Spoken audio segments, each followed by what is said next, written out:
கிருஷ்ணன். நான் உங்களுக்கு ஒரு சின்ன கதை சொல்ல போறேன். என் கதை தலைப்பு சிங்கமும் ஒரு கல்வியும். காட்டில் ஒரு மான் இருக்கின்றன. அந்த இடத்திற்கு ஒரு சிங்கமும் ஒரு கல்வியும் வந்தன. அவை இருந்தும் மானை தின்ன முயன்றன. சிங்கம் கழுதி பார்த்து, கழுதியே, நான் தான் முதலில் வந்தேன், ஆகவே நான் தான் தின்பேன், நீ போய்விடு என்று உடனே கழுதி சிங்கம் பார்த்து,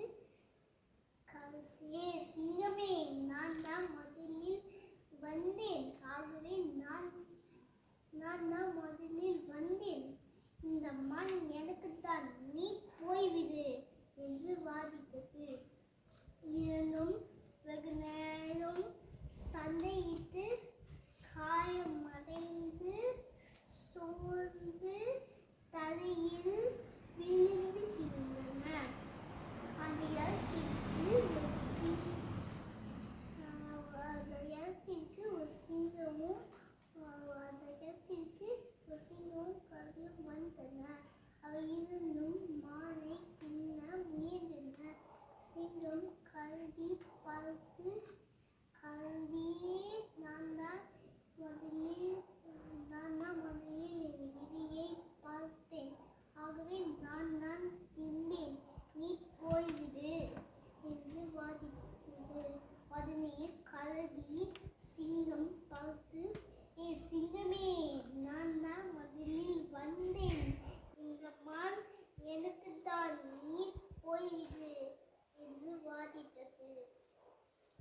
இருந்தும் வாக்குவாதம் செய்து முஞ்சாய் வாயில் சண்டையிட்டன.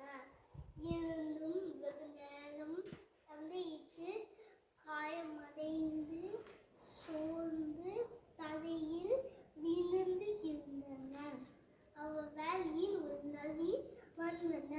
அவர் சூழ்நிலையை பயன்படுத்தி அது இருந்த மண்ணை தின்று சிந்தன.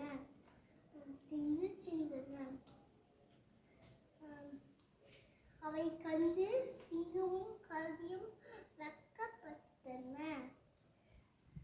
நாம் இப்படி வீணாக சண்டையிட்டு ஏமாந்து விட்டோமே